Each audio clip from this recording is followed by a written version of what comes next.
Do you want to grow fast like Facebook and Dropbox? It doesn't matter what industry you're in, you can grow fast like that. And today, I'm going to teach you the secret to fast growth. Hey everyone, I'm Neil Patel, and today I'm going to share with you how to develop a growth hacking mentality. Now, before we get started, make sure you subscribe to this channel. That way when I release new marketing videos, you'll get notified. Now, before we get started, I have a question for you. Have you ever done any growth hacking before? If you have, leave a comment with yes. If you haven't, leave a comment with no. The first tip I have for you is when you're doing growth hacking or marketing, you need to document everything you've done. If you're doing an SEO change, document it. Even write down if it helped to increase your traffic or dropped your traffic. If you're doing things like paid advertising and you notice your costs skyrocket during the holiday season, document that. By documenting everything, and even if you have a marketing team, you guys should all be doing this together.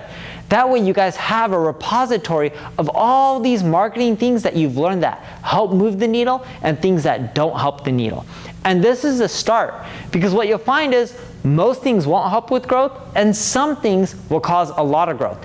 You want to take those things that are causing the growth and do more of them, but you won't really know what to focus on unless you're documenting. And that's the first step in developing a growth hacking mentality. The second mind shift that you need to make is never be satisfied with your growth. You can always be bigger. You can always have more traffic. You can always have more sales. The moment you become satisfied and complacent with where you are at, you're going to stop growing. So you need to make that mental mind shift to never be satisfied with your growth. Even if you're growing 15-20% month over month, you could be growing faster. The third tip I have for you is spy on your competitors.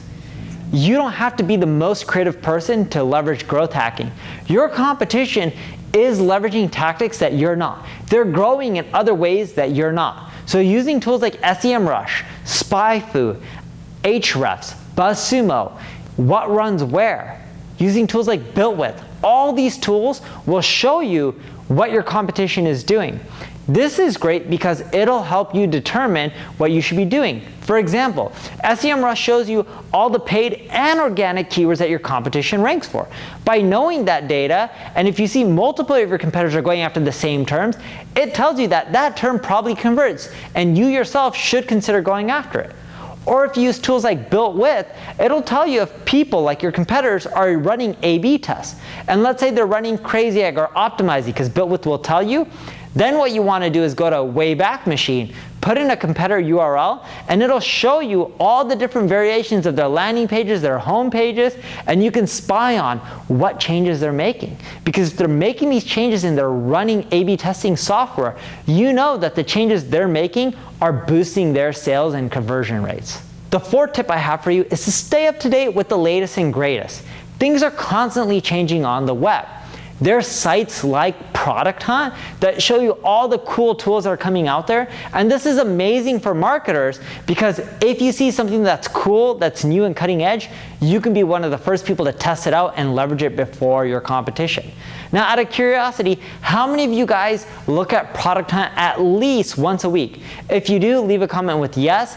If you don't, leave a comment with no. I myself am so addicted, I check it out at least once a day. That's how important it is if you want to do well as a growth hacker. The fifth tip I have for you is never stop learning.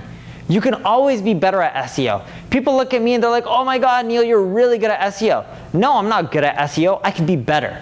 People are like, oh my God, Neil, you get so much traffic, 1.8 million unique visitors a month. I could be having 3 million unique visitors a month. Some of my competitors like HubSpot get 5, 6, 7 times more traffic than me. I could always be doing better. And you know how you do better? You constantly learn. I don't look at my competitors like HubSpot being like, they suck, I'm better than them. Instead, I look at what they're doing and be like, how can I learn from them? How can I take some of their tactics, apply it to my business, and grow faster? Always constantly learn. You don't know everything that you should. The moment you close your eyes and you stop learning, that's when your growth is just gonna tank and go down. And the last tip I have for you, always be testing. You can test and retest. Here's what I mean by this. I would do login or sign up using Google. So instead of making people re-enter their name or password, they can sign up through Google or Facebook. And when I did that, my conversions skyrocketed. and I stopped testing. And I'm not saying I stopped running A/B tests altogether, but I stopped testing that same thing. I would go on to new tests, and I would do things like maybe test my headlines. Then I would test maybe a mobile checkout page, and I would keep running new tests. But I forgot one thing: I didn't retest. And here's why that's important. For example, right now, security is a huge concern.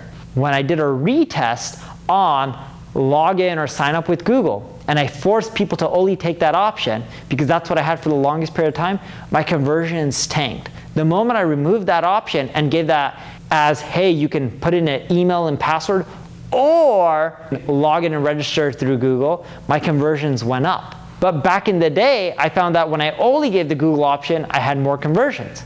And that's why you want to retest, because market conditions change, such as people are afraid of security. And when you do retesting, it ensures that the stuff that you're keeping on your website is truly maximizing your conversion rates to the fullest. So that's it. If you want me to help you grow your business, check out my agency, Neil Patel Digital. And of course, if you like this video, subscribe, comment, share it. I really do appreciate it. Anytime you leave a comment, I'll respond and help you grow. Thank you very much.